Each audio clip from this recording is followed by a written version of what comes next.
Okay, good afternoon, everybody. We are going to get started.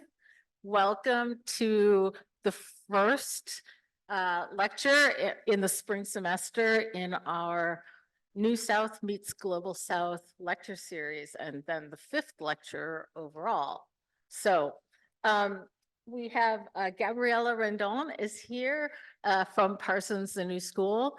And I'm just going to give you a little bit of a bio, and then she will give her presentation, and we will have some Q&A at the end. So think of all your good questions. Okay.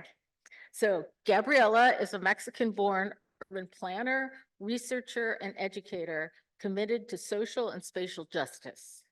She is an associate professor of urban planning and community development and a faculty fellow at the Zollberg Institute on Migration and Mobility at the New School. Gabriela is a founding and active member of the Shape of Cities to Come Institute, Urban Front, and Cohabitation Strategies. Over the last 20 years, she has worked in urban housing and community-based projects commissioned by art and cultural institutions, as well as public agencies and municipalities in diverse cities in Western Europe, North America, and South America. Gabriela currently serves on the board of directors of the Cooper Square Community Land Trust. Gabriela holds a PhD in spatial planning and strategy and an MS in urbanism from Delft University of Technology in the Netherlands, as well as a Bachelor of Science in Architecture from the Monterrey Institute of Technology and Higher Education in Mexico. Her expertise and research interests include community planning and design, socio-spatial restructuring of immigrant neighborhoods, the rise and settlement of Latinx urban communities, housing and tenants' rights, gentrification and displacement, cooperative housing models, as well as other collective and non-speculative housing development schemes, providing equitable development in profit-driven urban environments. Gabriela is the author and co-editor of a number of publications, and she is currently working on a book titled Defiant Neighborhoods: The Rise, Revitalization, and Gentrification of Immigrant Communities in Latinx Brooklyn. So, may I introduce Gabriela Rendon?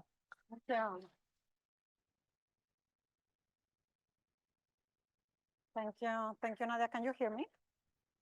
Yes? Okay. Thank you, first of all, for inviting me to be here with you. It is a pleasure. And so I'm going to I call this lecture Housing as an Academic Advocacy and Life-Changing Practice, because that has been kind of like my experience.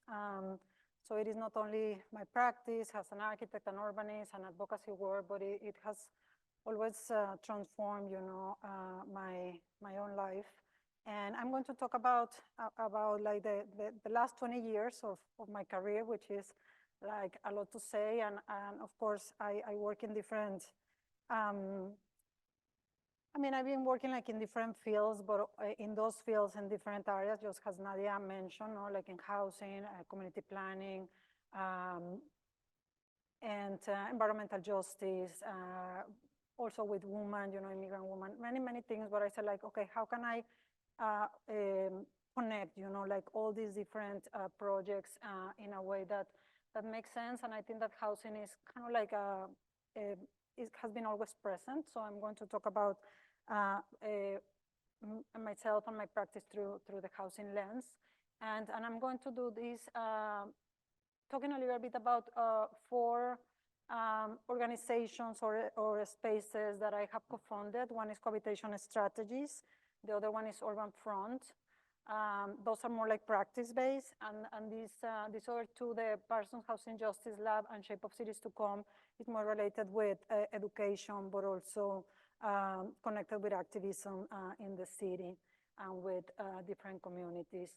And so I'm gonna start talking a little bit about myself. And so I'm originally from this region that is the borderlands.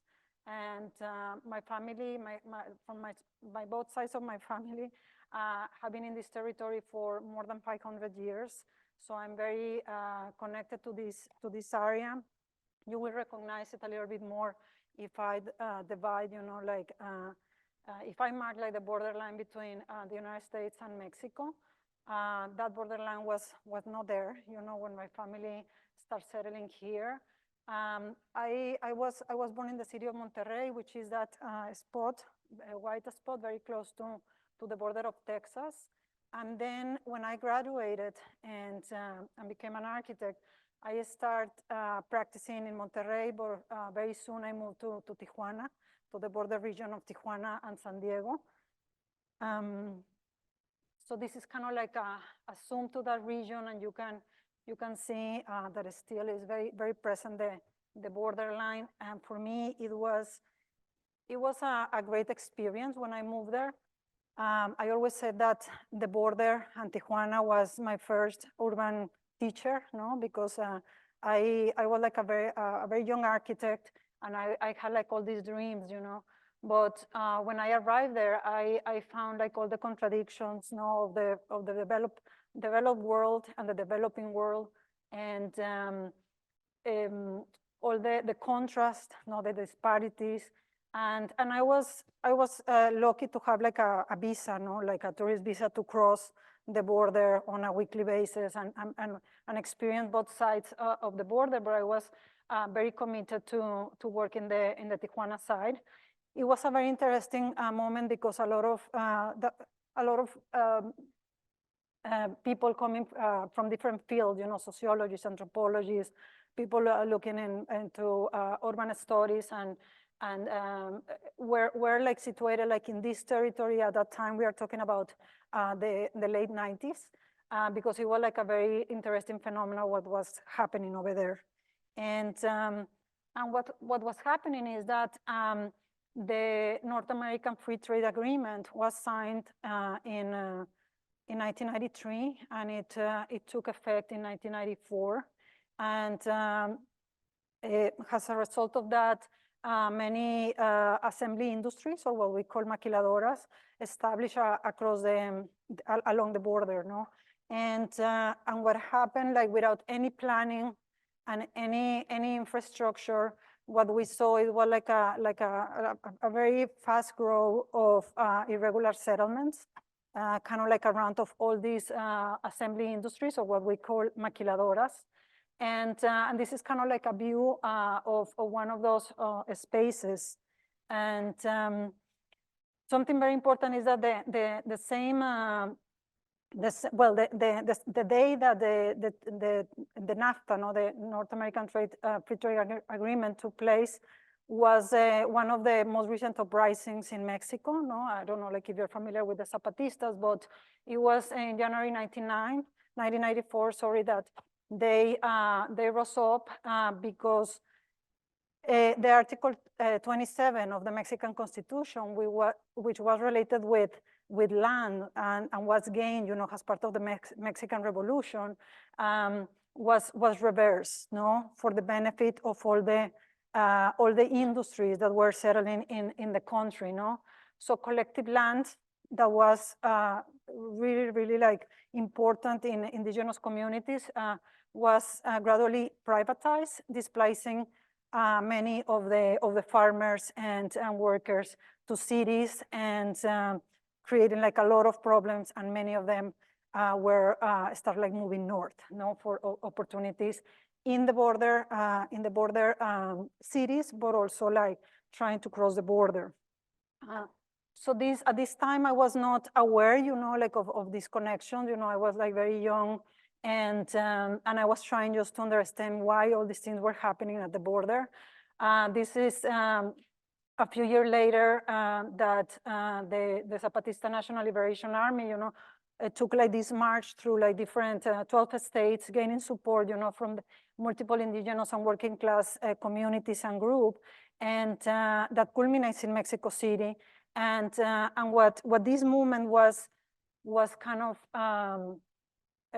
demanding, It was like demanding indigenous rights, but it was also against the new world order, no, the neoliberalization and globalization of cities, and also the cultural homogenization of the world, no? And what we can see, what was the result of that, and why I was living that, so all these things were happening like in the south of Mexico, but in the north of Mexico, I was seeing this, no? Many people moving to the north, establishing, like in the slums, trying to make a living, being exploited by these new industries, and having no facilities or any urban urban services. So these are like some of the patterns, no, the migration back then and way before and today.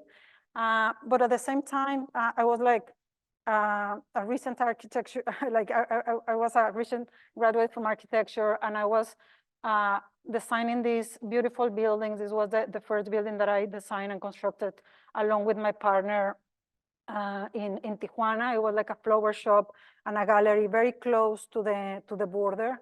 And we were kind of like looking at the different materials, the landscape of the desert, the region and all this. We were very young when we got the honor award of the American Institute of Architects, the San Diego chapter. It was the first time that the American Institute of Architects opened the prize, no, to the south of the border. So we were kind of like the first ones. And then I continued like working in different projects. This was another small project that we call it the serial killer house, because it was kind of like a response, no, to like the mass production housing, no, in the region that was being built with very bad quality, and just one house after the other, exactly the same. And this was like a couple that asked us for, they bought like this house like long time ago. It was falling apart because of the bad quality of the construction, and they wanted to stay there, but they wanted to renovate the house, So we worked in this project that was really popular. We were invited for the Strange New World Art and Design from Tijuana exhibition at the Museum of Contemporary Art in San Diego, in California. There is like one image over there, and suddenly we were like in the news, like in the cover of magazines and all that.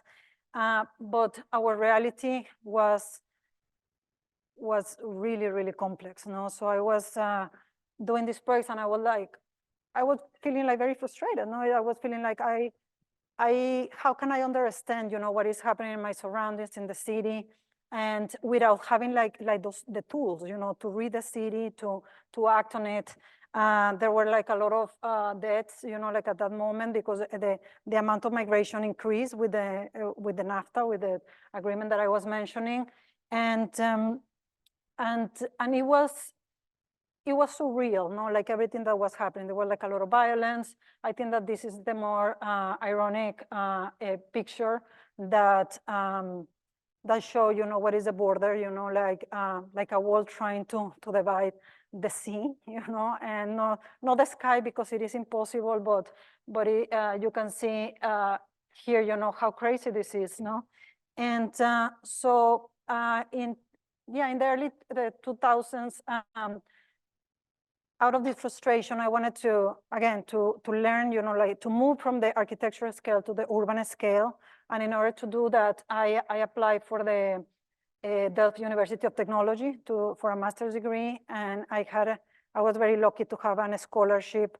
I was funded by the Mexican government and also the European Union.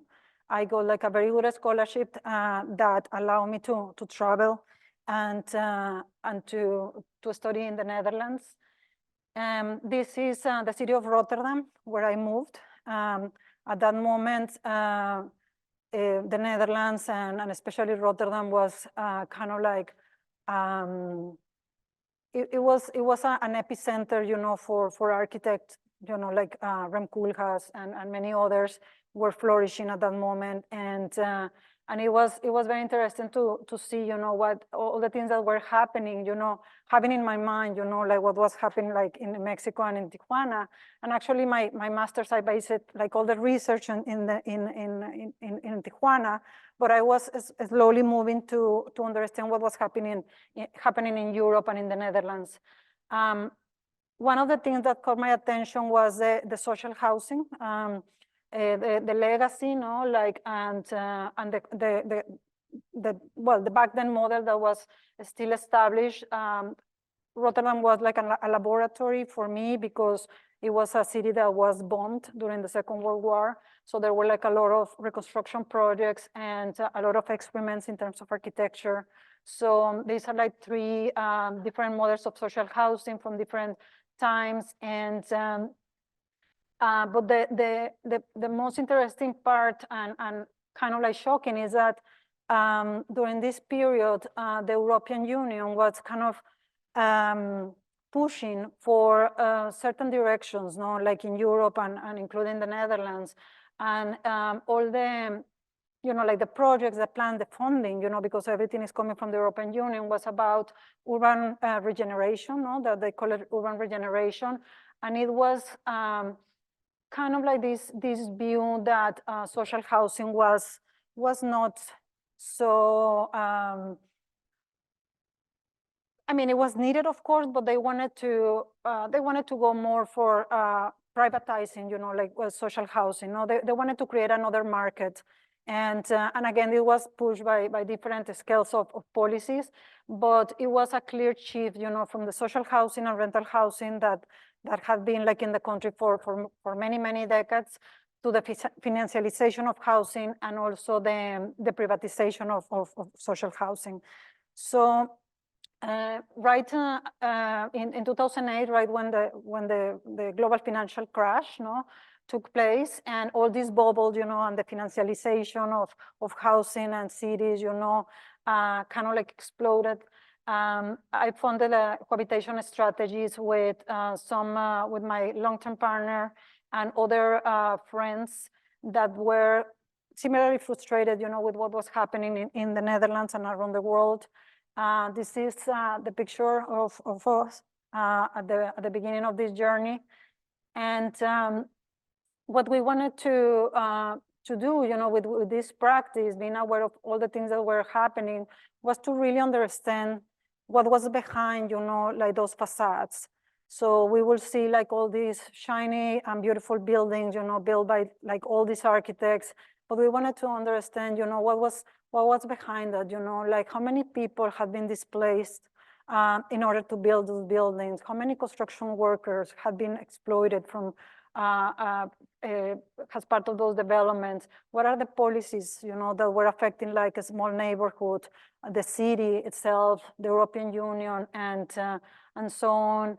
And at the same time, we wanted to shift power, no? So this pyramid was always very present, you know, so you have like the people in power, the elites, you know, like the star architects, you know, like deciding, you know, how they are going to shape cities.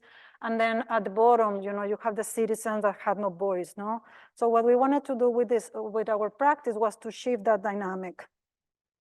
And the question was how, no? Like, was like a tremendous, very ambitious project. And so we start kind of like little by little, and many students ask me, you know, like, and you may be thinking, how did you start, you know, your practice, no? And I'm gonna be honest, like, something that helped us a lot to construct this practice was cultural institutions and biennales, museums, no? Because we were able to experiment, you know, to explore many possibilities. And this was kind of like our first commission by the International Architecture Biennale of Rotterdam in 2009, where we decided to use, you know, like all the funding from the commission to develop like this research project in the south of Rotterdam. Rotterdam, like many cities, you know, is divided in this case by a river, so it's very, very clear, you know, the division. And in the south of Rotterdam, you have kind of like the working class, you know, people, and also a lot of immigrants. Rotterdam is the most diverse city in the Netherlands. So it was a very interesting for us to work in one specific neighborhood that is called Tarvevike. Tarve means flour, so there are like flour mills like in that neighborhood. So that was kind of like how this neighborhood emerged. But at that time, this neighborhood was considered the most problematic neighborhood in the whole country, in the whole Netherlands. So like all the policies were against this neighborhood and were for the demolition of buildings and the displacement of people. So we, this is kind of like the structure, no? As you can see, like a beautiful neighborhood that had some areas that were a little bit more older, no, a little bit more, I don't know, run down. This was one of them. And starting kind of like this project and talking, you know, to neighbors and all that, they used to tell us that the streets were always like full of life, you know, before. And with all the new policies, and you can see like the sign of the camera, no, over there, like nobody was in the streets.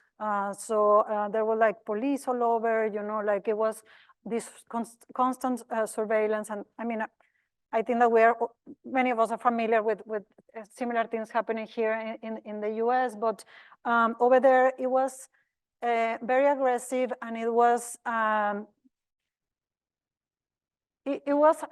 were like a lot of contradictions, because many of the policies of the program that were taking place were talking about citizen participation, no? So it was kind of like I don't know, like a trend in all the programs, in all the policies. But the reality, when we start like talking with neighbors and with residents and with community organizations, that were like, we don't know anything about them.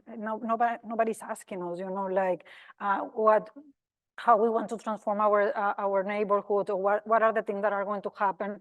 So it was like a very interesting project. You can see there some of the houses boarded up, you know, ready for demolition. These are like the new housing that was being constructed. The previous housing that was social housing was demolished, no, like in many areas, in many blocks.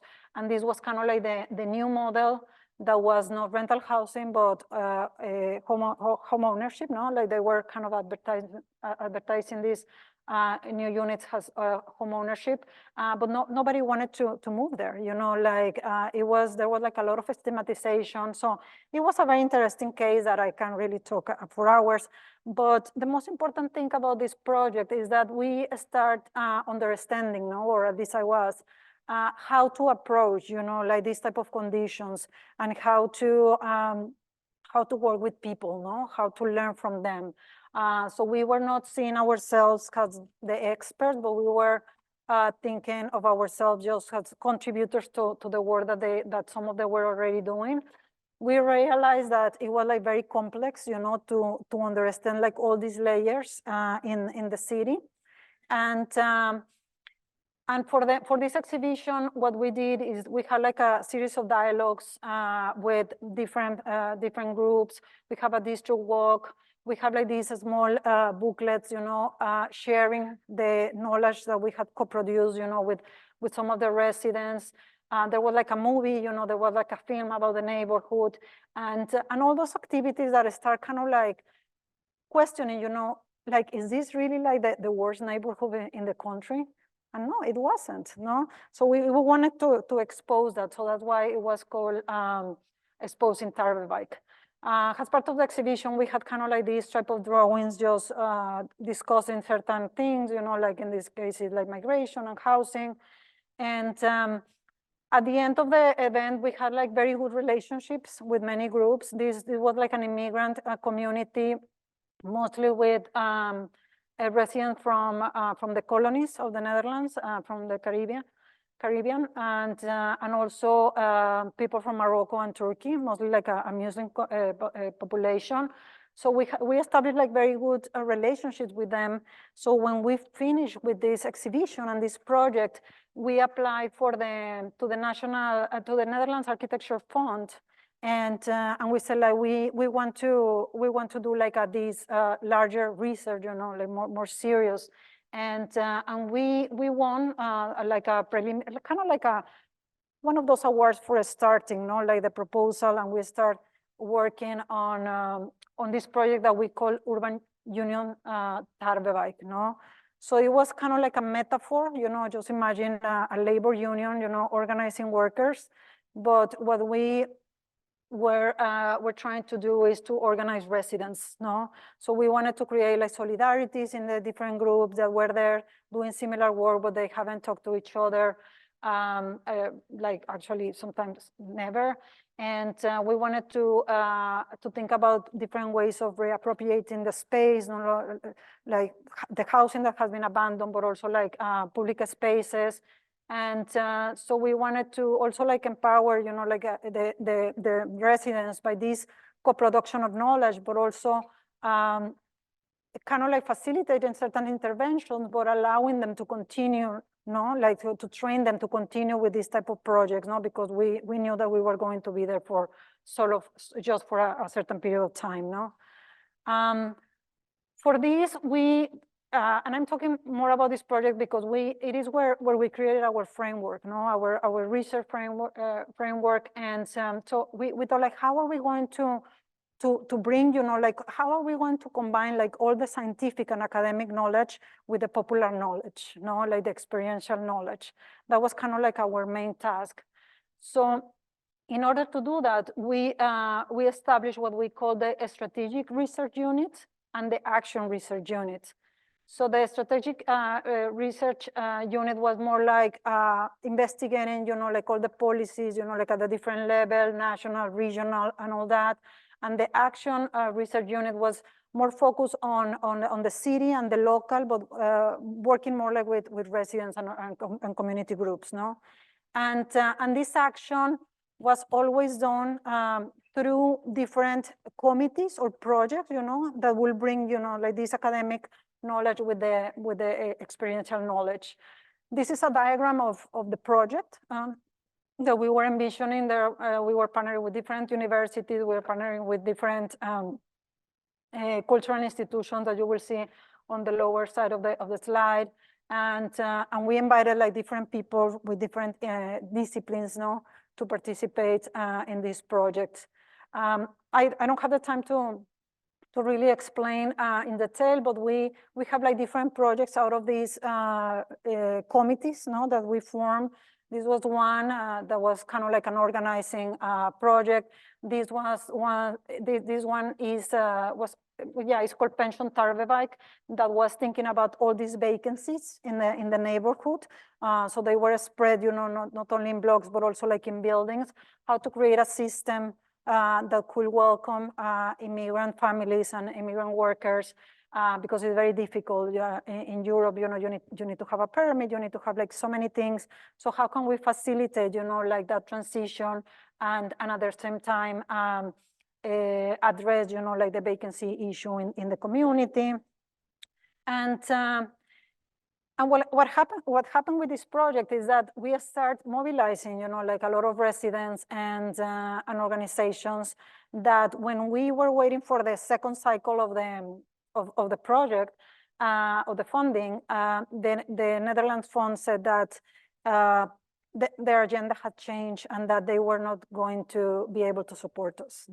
So it was very interesting, and it was very clear that the agenda that the city had was very, it was in conflict with what we were trying to do, because they were trying to really deal with the social problems through physical interventions and demolition, basically. This is an image of like some blocks from the neighborhood. This was a picture that my partner sent me 2 weeks ago. So that continues happening. And but this was, I wanted to share this because it was, again, like the first project where we start kind of like putting together things. We work in the following years in Italy, in France, in Turkey, in other parts of the Netherlands, in Venezuela, in different projects dealing with housing, but more with different issues, like different type of projects. But I just want to connect this the issue of housing with this other project that took place in New York.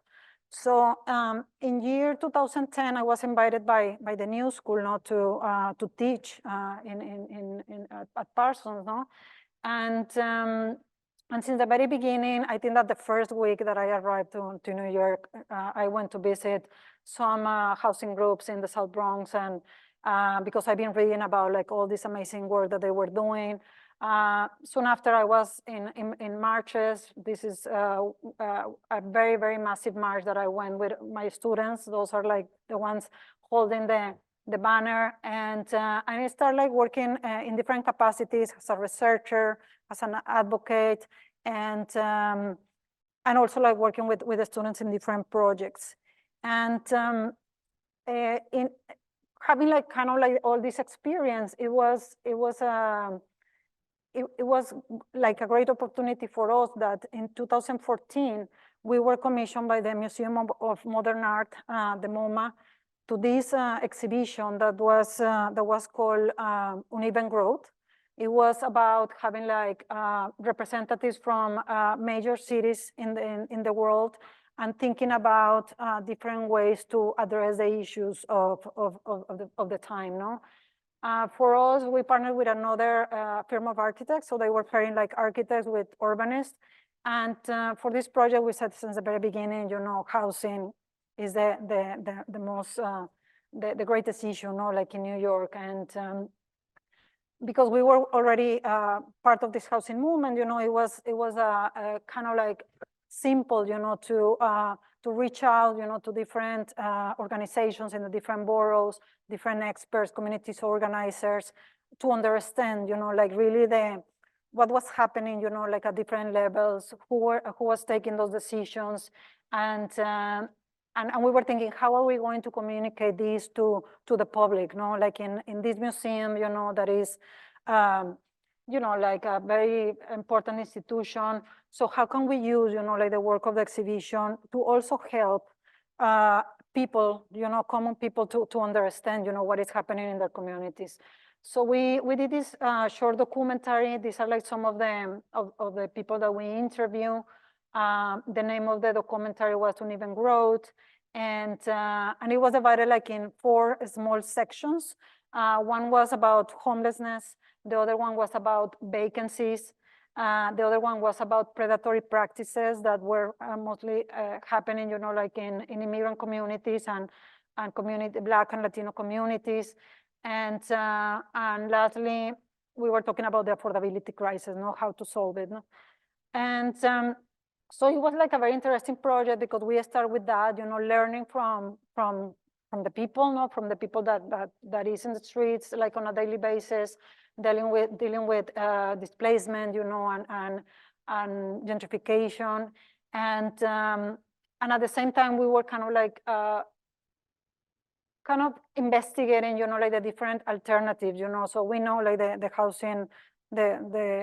housing model that, you know, that is kind of like the one that is all over, no? And but what are like the alternatives, no? Like models that took place or take place but are like very marginal. So we start kind of like investigating like these models, becoming very excited, and finding possibilities to propose a public program for housing for New York City, you know? And so we were in conversations with very important people. So you have David Harvey was one of our advisors. We have organizers for all over. We had also Tom Angotti, who is also like in the image, a community planner that has done like amazing work in the city.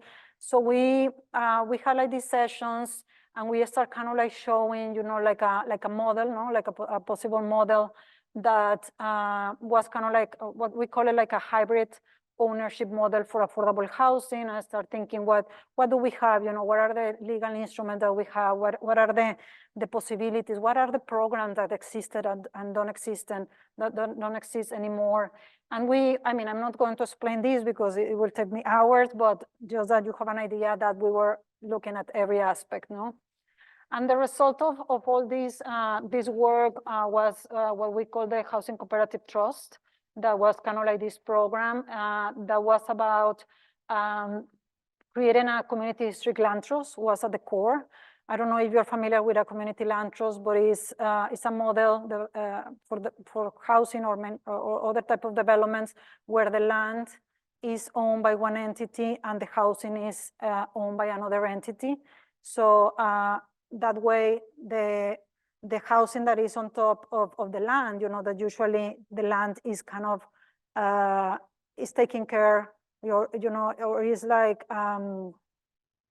is kind of managed and administered by a community group, that has interest on affordability, interest in those communities, have the control of the housing, or whatever is constructed. It could be also like commercial spaces or community spaces. That is another lecture, but I just wanted to explain so that you have an idea. There are like community land trusts in New York, but we were identifying, and those were some of the proposals that we heard in all these workshops. But the issue is that there were like a lot of competition and between different organizations in neighborhoods.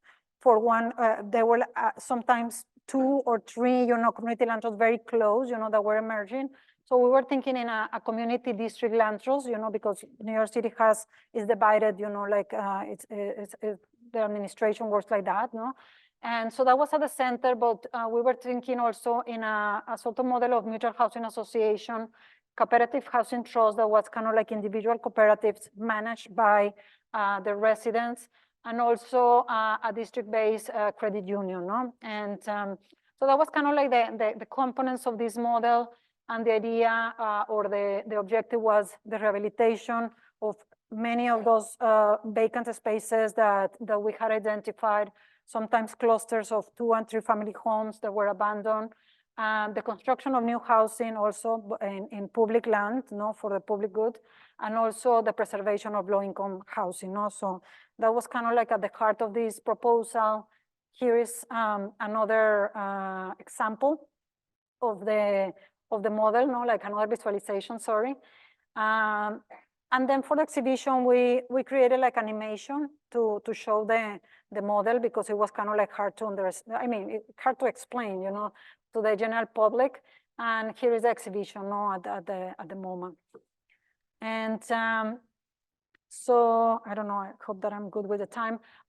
So after that, we gained like a lot of knowledge, and we were invited by the national government of the Republic of Ecuador to think about also like a legal system to promote and preserve social property in Ecuador. And so we went deeper with all these things that we thought, like for an exhibition, although very real, we were thinking really like using the legal system in Ecuador. There were not many instruments, in the law. So was the idea to create like laws for allowing this type of development, no? So we were kind of like investigating the land banks to use public land for public use. We were investigating like a community land trust, fiscal instruments to redistribute public revenues and address uneven development, and also rent stabilization to regulate the rental housing market and to prevent speculative and predatory practices, real estate practices, no? So I'm not going to go in detail, and also this is kind of like private information, but what we work in that project. And this is kind of like a map that by that time that of all the projects that we had so far. I think that I developed this like in 2014 or 16, but well, now there are a few more. Something important is that for each project we created like or a small booklets or reports or all sorts of publications that we have been gathering, thinking about always like in all these projects in this kind of framework, that we start since the very beginning, and that I forgot to say, but it has been based in participatory action research, that is kind of like combining academic and popular knowledge. And we base like kind of like all this approach in Orlando Falsborda. I don't know if you're familiar, but is the father of participatory action research in Latin America. He was a sociologist, a Colombian sociologist. And so we have been following this framework. And in 2019, we were invited by the we were commissioned by the 17th International Architecture Exhibition of the Venice Biennale, and to be part of I think that it was a pavilion that was, it was something about communities, no? And right when we started this project, the pandemic hit the world, no? So we were like, oh my God, so everything stopped. We had to rethink, everything. It was actually postponed, like it was going to be in 2020, so it was moved to 2021. And what we did was to do this project that was called How to Begin Again, no? So it was related with the change of life and the world, but it was also about our practice. So the pandemic made us reflect about what we were doing, how we were doing that, what was the impact that we were having. And so at the core of this project was what we call unitary urbanism.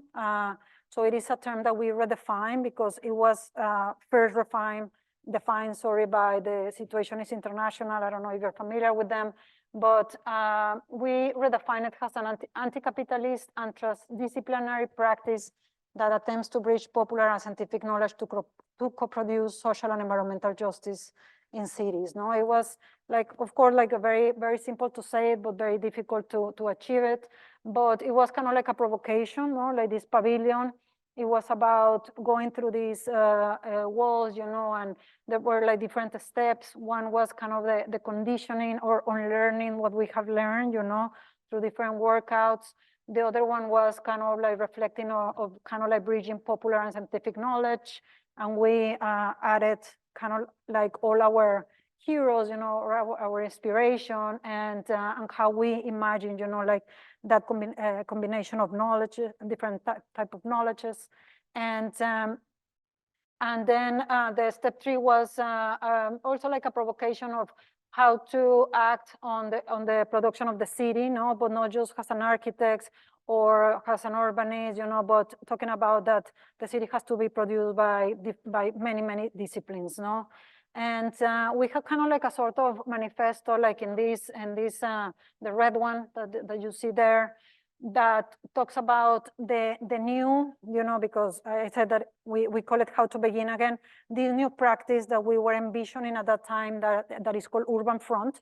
So we drafted a sort of, like a writing piece, that was very powerful. And the last step was inciting kind of like the collective imagination, no? So we have like all these flags. So again, this is kind of like an architecture exhibition. And but what the way that we use, this opportunity, because we always use like the opportunity of exhibitions and biennales to do projects, is to we put together like a book proposal.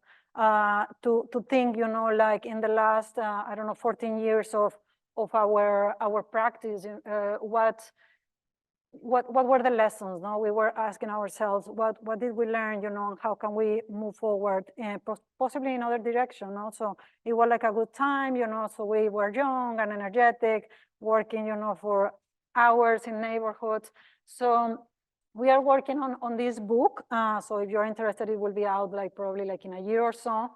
And but then we made the move, like the official move. So we moved from being cohabitation strategies to be urban front. And an urban front is a bit different. The other one was like a non-profit organization. This is a transnational consultancy, that is focus on helping the social sector and also governments, to achieve their goals, like all the challenges. Something particular that we have is that we have a large group of members, and we have a lot of experience in different fields. So again, about like this transdisciplinarity that I'm mentioning. So we have people focus on housing rights, environmental justice, public health, cultural production, urban planning, political strategy. We have also some members really involved with gender issues and racial issues. So we are, like more than 20. So here, some of us, and most of us have worked with governments. indirectly, or some of them, or some of our members have been like ministers or have been like part of the United Nations, or so we know, many of the challenges, no, to be on these spaces, and what we want to do is to really create a change. We work on a community level just to be more like in the middle and kind of make those connections, serve as bridges, no, for what the community needs and wants, and what are the interests of cities, no. Sometimes they have mandates, how to put these two things together, no. So as part of Urban Front, again, we started like during the pandemic, so it was very challenging, but we managed to get a fund to start like these 3 projects. One is in Mexico City, the other one is in the province of Pichincha in Ecuador, that is the province of where Quito is located, and in Rotterdam. So we continue working in Rotterdam. And I'm part of the Mexico City team. And yeah, we are working on an amazing project, like super exciting. The head of the government, Claudia Sheinbaum, who is now running for president, invited us to be part of this project and to work with the Institute of Democratic Planning and Perspective of Mexico City. And it's exciting because Mexico City became what is now, like not long time ago. There was like in 2017 a new constitution for the city, giving certain powers to the city to create laws and to really create like a lot of transformation. So we are like in a very important moment, and yeah, so this is one of my last projects with cohabitation strategies. And so I'm aware of the time, so I think that I have like 10 minutes left. Well, that is kind of like my practice. Yeah, most of that has been my practice, but I'm also like during all this time, like since I arrived to New York in 2010, that I told you that I've been connected with different groups, housing groups. I work mostly in Brooklyn. I live in Brooklyn, so I started working with different organizations, particularly in 2 neighborhoods. The one is Bushwick and the other one is Sunset Park. They were neighborhoods that were traditionally, they were completely white at a certain point, and then transitioned to be Puerto Rican, and then now they are evolving into a more diverse communities with people from different places of Latin America, no? So the book really explores, like all the organizing and rehabilitation efforts led by the Latinx community since the 60s until today. Because they were, when the white flight happened, and the industrialization of these neighborhoods, they were the ones that repopulated the neighborhoods, rehabilitated many of the structures, and were very close with the government and formed different organizations to revive really like these neighborhoods. So I'm talking about that, and I'm focusing more like in the last 2 decades where there has been like a lot of pressure from real estate, from the real estate industry. Has Brooklyn becomes like very popular, and gentrified. So there is like a huge development, big transformation. So I talk a lot about that, no? So this is the neighborhood of Sunset Park, just to bring you there. It's a beautiful neighborhood in Southwest Brooklyn. These are like some of the houses.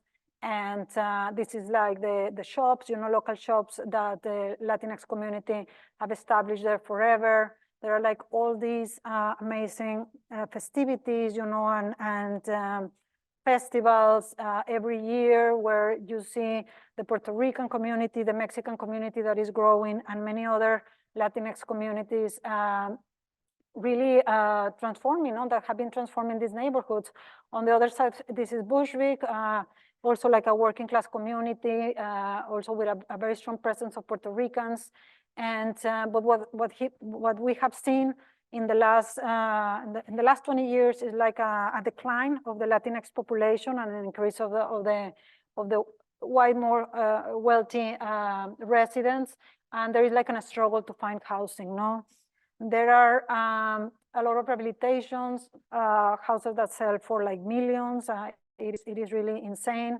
And at the same time, you have like these new buildings next to rent stabilized buildings. Now rent stabilized buildings have been really coveted by real estate companies to turn it into market rates. Of course, it's like super difficult this in New York, but the battles are like very, very interesting and very painful. These are like the new developments in some of these areas. And it is not only housing, this is also like a huge industrial site, no, that has been turned into light manufacturing and commercial spaces. The name is Industry City. There was like a big rezoning taking place in Sunset Park, and the community fought like very, very hard, and they stopped that rezoning.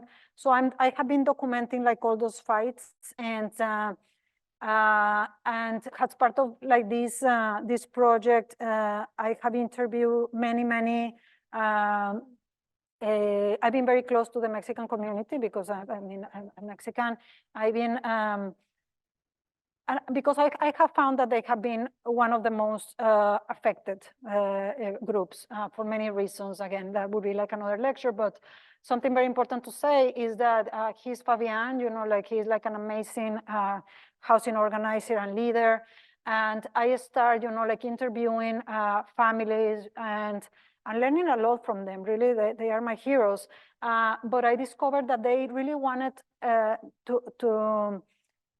they wanted that their voices were heard, you know, so they have been invisible for so many years, and they were like really proud, you know, that I was interviewing them, that this was going to be like in a publication. And because of this experience, I was like, what am I doing with like all these interviews in my laptop, no? And I start an oral history project that is called the Housing Justice Oral History Project. Here are like some of my partners, and so I start with 4 projects, and what we are doing with this oral history project is that we are merging oral history with radical cartographies and with advocacy. So it is not only about you know, interviewing people, but it's really creating popular education material with them and organizing, you know, like at the community level with all the material that they have been sharing. So this is a platform, like if you go to Housing Justice Oral History, you can take a look to the work. We have 4 ongoing oral history projects. These 2 are in Sunset Park, where I'm working, and this neighborhood is part of my book. The other ones are the Picture the Homeless Oral History Project that has already like, I think like 50 interviews, and also the Cooper Square Community Land Trust that I'm actually part of it. The Cooper Square Community Land Trust is the oldest community land trust in New York City, and they have 23 buildings. They own the land of 23 buildings, and that they are taking care of the buildings and the units that are on top of it. So I'm part of the board of directors of this organization, and as part of all this work, and there is like and the housing movement, no? There is like a section that is really interested in the establishment of community land trusts in the city. So we were a few, you know, like, I don't know, 10 years ago now, we are more than 12. And this is kind of like the distribution in the city.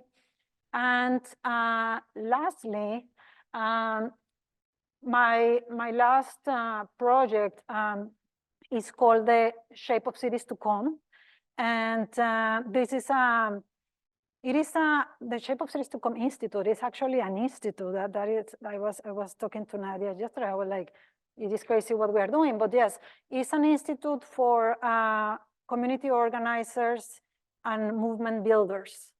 So we are working with, it's a sort, we call it peership, but it's kind of like what you can relate it with a fellowship, but it's a peership. And we have cohorts of 9 community organizers or movement builders that have worked like in their communities for many years, that are like seasoned activists.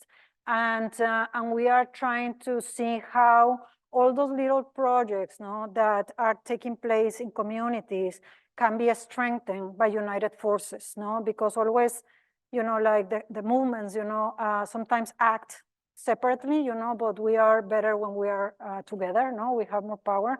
So we are trying to create this, well, we are creating this institute. We are in the 2nd semester right now, and it is going great. So you can also take a look to the Shape of Cities to Come Institute. And yeah, that is my last project. As you can see, it has been like a journey. So that's why I titled the presentation Life-Changing Practice, because I have changed, you know, like as a person, as an academic, as a practitioner, you know, through all these 20+ years, and you know, like from architecture school to what I'm doing right now, my career has shifted many times, but I'm right now, like, I think in the best place. So I love what I'm doing.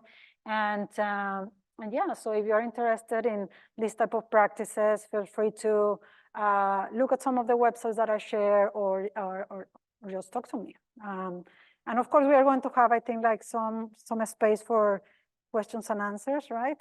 So thank you so much.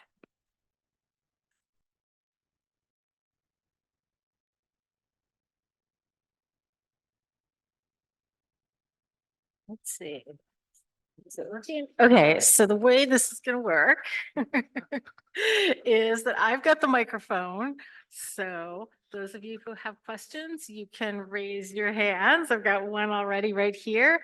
And I will, and the microphone's important because this is both part of the recording and then also so that everybody who's at the Dubois Center can hear what's going on. All right, so, and please give us your name and, you know, what program or year you are in. Okay. Hey, my name is Daniel. I'm a freshman student. Do you think that with globalization and the new construction methods, we have been losing the opportunity of working with the communities and learning from them? With the new technologies you mentioned? Yeah, like with the globalization and the new construction methods, like the 3D prints. So like now we have like more housing that are like repetitive, and they just take the land and just build. But you say that for you it's very important, like learning and working with the communities. Yeah. So what advantages do you think we can take from that practice? Yeah, so well, thanks for the question. Yeah, it's complicated, you know, when you are talking about land. You know, land is very important in all cities, and especially like in New York City, that is the most valuable thing. You know, like people are not, you know, sometimes developers think that they can evict people, you know, move them, displace them from communities that they have been there forever. There is like a lot of power, you know, in the real estate industry, and the globalization, what you're mentioning is making everything more difficult, you know, for instance, in these neighborhoods that I mentioned, we had like in both, you know, like these huge housing developments that were fought by the community, were very controversial. And what we had is like the developers and the investors were not even from New York City, no? So you had like owners and developers and investors, you know, like coming, well, from different parts of the world that they don't even know what is happening, you know, like what is the meaning of that neighborhood for the community, for the residents. So it's very difficult to make any connections, no? And and I was talking also with Nadia about this, you know, there is like a formula for the creation of housing, no, that is about numbers and the land and profit and all that. What we have been trying to do is looking at those alternative models that I was mentioning, and kind of like looking in those spaces that looking in the cracks, no, and the loopholes of the policies, and in some, when we are talking about land, there are like small lots, that developers are not interested in, because it is not profitable for them.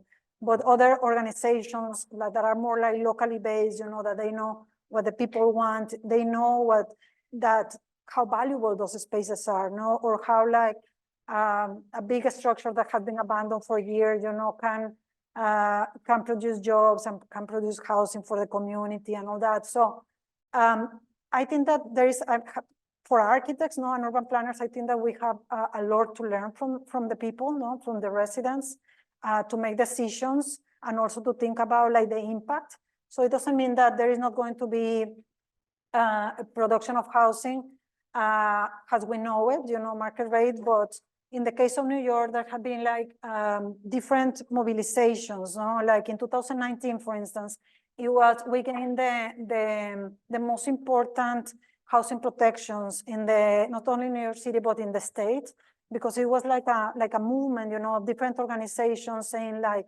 we cannot live here anymore, so we have to change legislation. And those things change, so that developers, or certain type of development or practices cannot take place anymore. So it's like a huge effort, and it's not easy. Any person that gets into like these spaces and practices will see that it's about commitment and time, But those that are looking at these groups, that are working with them, are doing like very interesting things, like this more than 12 community land trusts that I show you. So they are having negotiations with the city to get land. They are having discussions with developers that are more like social oriented. Not all of them are, but many are. With architects like you, that are interested in social issues. And so yeah, I think that as an architect, like if you're going to produce any change, like in a neighborhood, you need to sit with the people that live there, and that has shaped those neighborhoods before you went there, So there are many ways, like there is not like a fixed formula, but there are many ways, and through that lens of participatory action research that I mentioned, we have found, like kind of a way to do it, but in each part is different, We have been in different cities with different cultures, people talking different languages, and so yeah, it's a process of learning. Yeah. Thank you. All right, who's next? Oh, Blaine, okay. There you go. Thank you. I thought I would just jump in. Thank you so much for your very inspiring lecture. I don't know how you divide your time between all of these different activities and organizations and institutes. Very impressive. I just wanted to comment on the very compelling way that you use drawing and visualization to explore issues that often are very difficult to visualize, like legal dimensions of this research, or cultural or political or economic dimensions that typically we experience in text form. And I hope everyone was paying close attention to the fact that your use of collage and very sophisticated kind of multi-dimensional diagramming is a huge part of, I think, the impact of your work. And I'm curious if you can talk a little bit about how you visualize things, and what your suggestions would be for us, for students, especially to think about how to translate things into a visual medium. Yeah, thank you. Yeah, it's very interesting, because in the very beginning, in this project that we started like in Rotterdam, we started exploring, because it was going to be an exhibition, we had to explore different ways of showing all these complex layers of the city to regular citizens, to our audience. And so the methodology that we use, the secret formula, is transfers. So we create like a lot of maps maps in AutoCAD, no, like in our regular programs. And then we have like a transferring process printing with that Xerox printers, you know, that you can do it with that liquid that is alcohol, you know. So we have used a lot of that, and then painting, you know, by hand. And all this work is made actually by Miguel Robles Duran, that is one of the partners of Cohabitation Strategies at Urban Front. He is kind of like the master of all these drawings.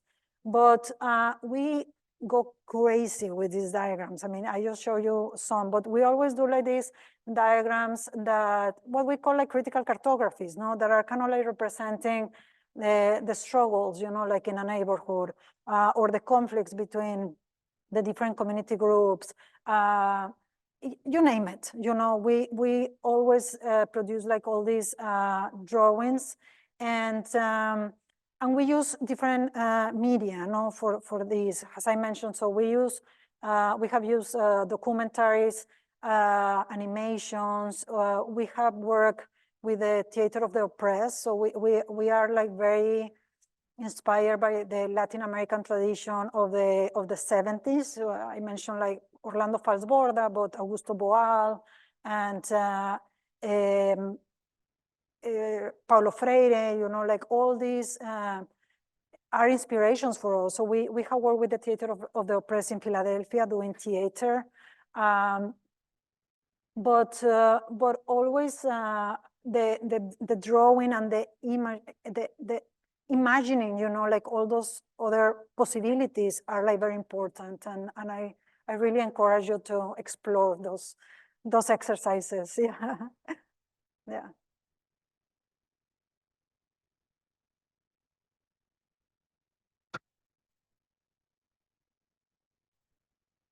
No question.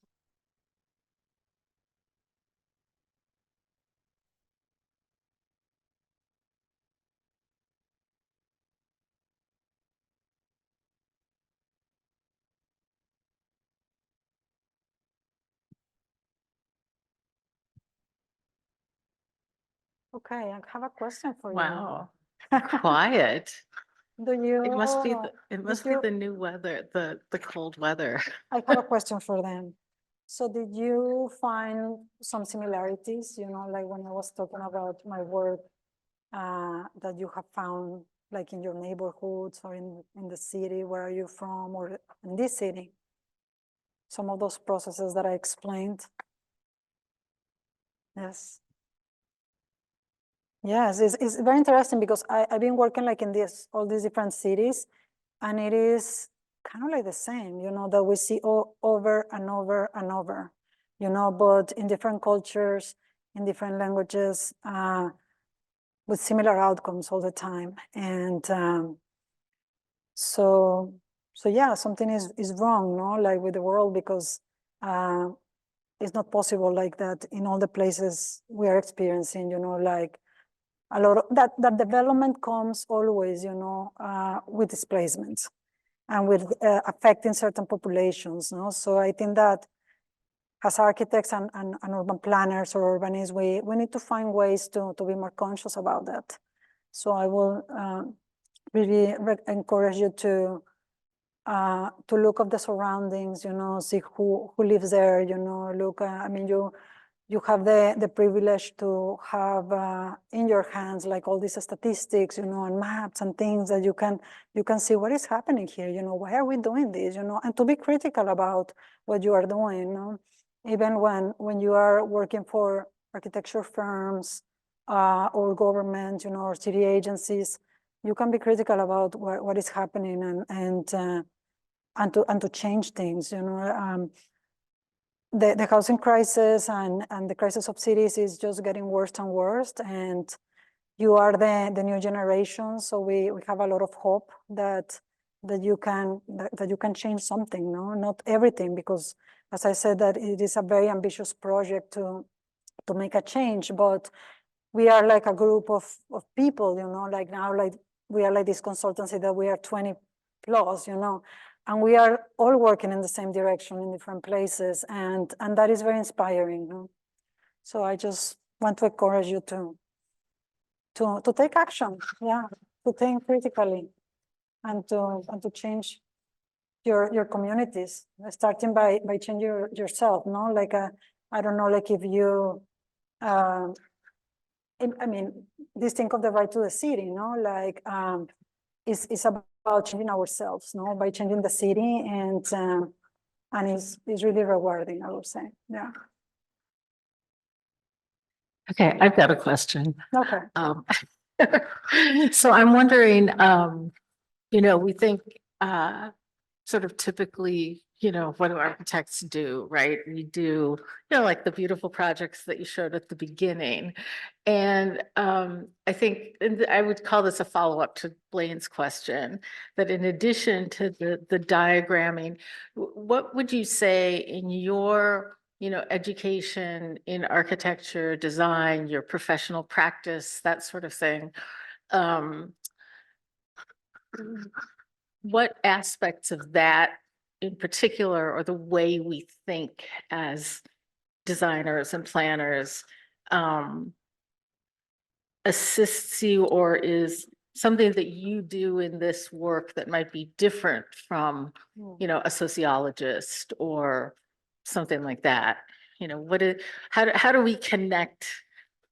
Yeah. Sometimes it seems like a big jump, Yeah. right? From designing buildings to thinking about, the complex systems of housing and development. So what do you see as a connection there? Yeah, I think that is being exposed to, or being working closely with people with other disciplines has helped me a lot. And just learning from them. I didn't mention this because these projects are more like not that artistic, but I have worked in many projects with artists that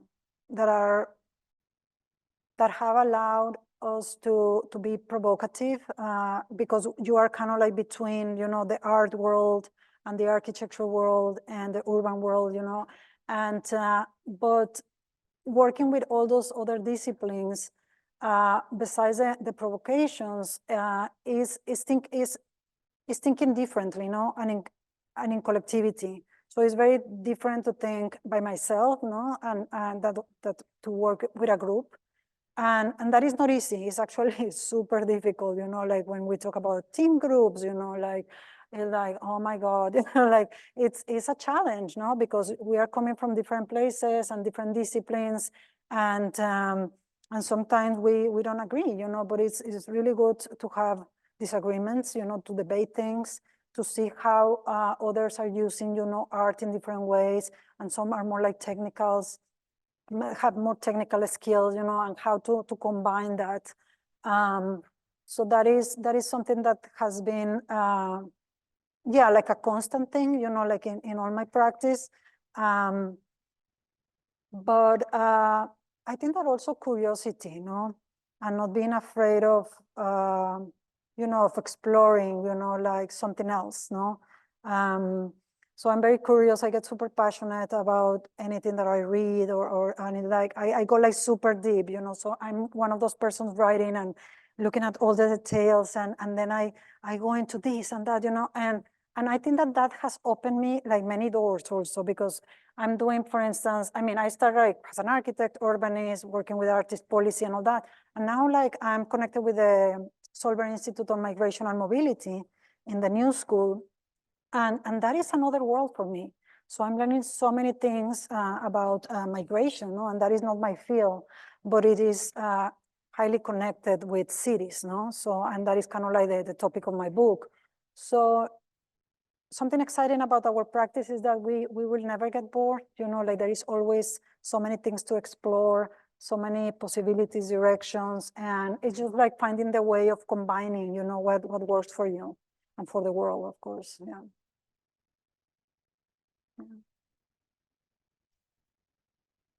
I was just about to say it's your last chance.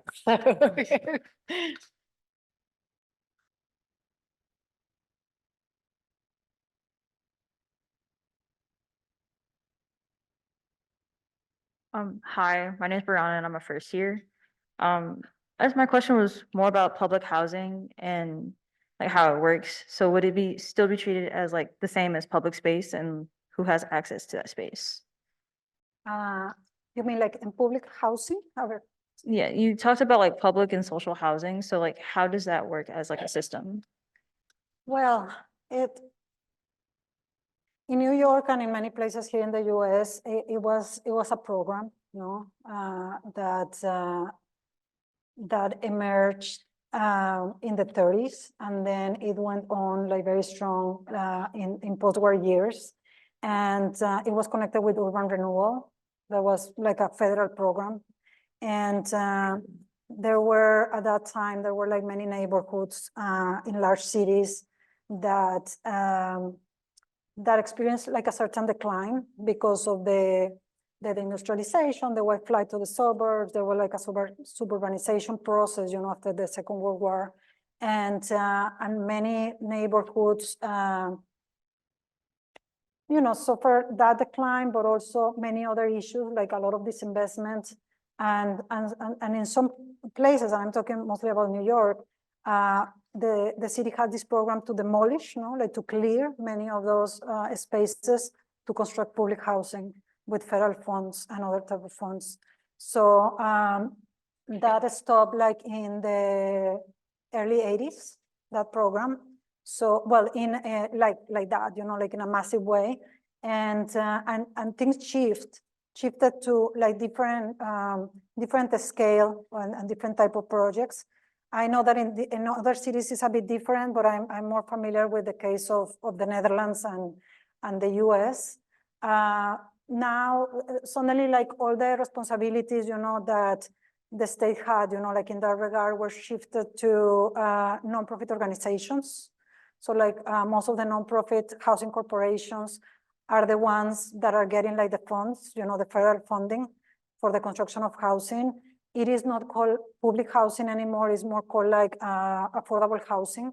And in many places they are stabilized. So they're like the rents cannot go as high as the market, and there are like different ways of regulate the cost, sometimes it's depending on what the families that live in those places earn, so you can have like in a building, people earning like $100 and another person earning the double, but living in the same building, through different subsidies. There is like different programs that kind of like evolved. There are like a lot of issues with public housing now, like for instance, in New York, a lot of disinvestment, and actually like this big coalition that I was mentioning that is called Housing Justice for All, that is, I don't know, like 300 members or something like that, but it's like a statewide, is pushing for new laws for the creation of new social housing. It is not called public housing, but social housing.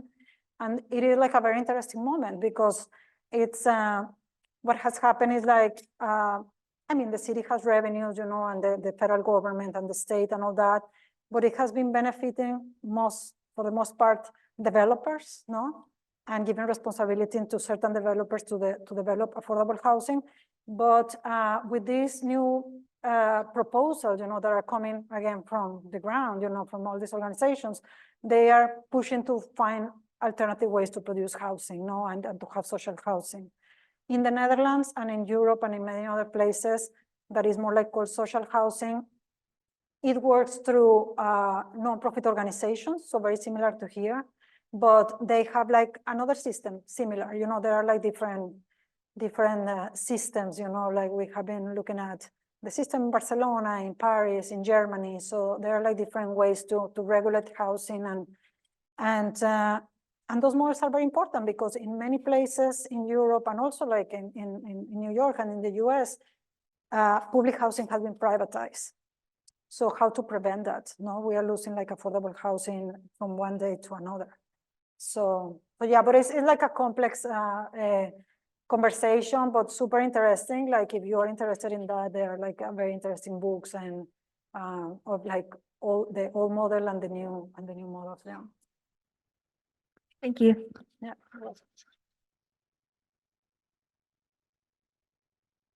Okay. We're starting to get going. Hello, my name is Aisha. Oh, this is very loud. I am a third year architecture major, and sorry it took long, but I was trying to figure out how I wanted to ask my question. But you talked about taking action in a crisis like this, and I admire that as that's something that I am passionate about. But what advice do you have for young architects that may have that same passion, but choose to go in a route that has, but they fear to go in this route because they would, they fear the change, or in comfort of, maybe going to a firm that can have more financial safety for them, but also, rather than the firm helping in crisis like this, they're more so just designing cool architecture, but it's not really hitting those situations. What advice do you have for those architects or young architects that would like to go that path, but fear the change and fear to explore a little bit more about that? Yeah, that is a very good question. Thank you. Yeah, well, I will encourage you to join some of these organizations. So are you from here? Well, whatever you are, like if you are from here, that will be better, no? Because probably you are more connected with your neighborhood. But if you are not from here and you want to, I don't know, like if you feel close to a certain neighborhood, you can start making contact with organizations that are dealing with displacement, with gentrification and all that. And also joining, like some of the, I don't know, like if you have community boards here, we have like community boards that is kind of like this meeting where all these decisions take place, no? I'm saying this to learn, like the different layers and the different politics, like involved. And in all these conversations, there are always like architects and planners, those are the ones that are kind of like designing these spaces, no? So I think that it will be great to learn, like that system, like that ecology, like, and then start taking decisions of where would you like to work, like, I have like this question sometimes with a student that is like, I have the opportunity, I was accepted to this firm, that is like really market rate, that is like everything is, and, or like public agencies also. And they are like, I don't know what to do. And I'm like, go for it, like you're going to learn really how things work, like, and especially like if it is more like public agency, and then you can chip things from inside, no? And some of these that you think like, oh, this is a topic, but the city of Barcelona is a very good example. You have like all these activists, that were pushing for, like affordable housing, cooperatives, rent stabilization and all this, and all of them start infiltrating in public agencies and offices. I have like a lot of friends that are architects that live there. And then one of them was the mayor, of Barcelona, and they changed the law, the housing law, all these things. And but because they were like from the grassroots, like going up, but understanding really how things work. But it was kind of like a collective effort, because like all the young people was aware that we cannot live in the city, I don't want to continue living with my parents, we need to do something about this. And they did something like really, really big, and very important. There are like also many organizations, non-profit housing corporation, non-profit housing corporations that are doing like really interesting work, that where architects are needed, or that architects that work very, very closely with this organization. Not really like these organizations, they hire architects, but also you can learn, how things work, I have a student that is that is working, and he started working like really from below in the largest non-profit housing corporation in Brooklyn right now. And he started like managing housing, now he's kind of like the head of the housing department. And they have the construction of these amazing buildings with funds from the federal government. So there are many ways, but I think that now that you are young, and you can start learning, understanding that ecology will be the first thing to do, and then to see where do you want to go, it could be also like in the city, you know, like the Department of Planning or yeah, or the Department of Buildings, you know, you want to change things, you know, like, but yeah, there are opportunities for sure. Yeah, Thank you. so I think that is useful. Very good. Well, I think we are at time and everybody needs to get to studio. So let's thank Gabriela again. Thank you. Thank you all.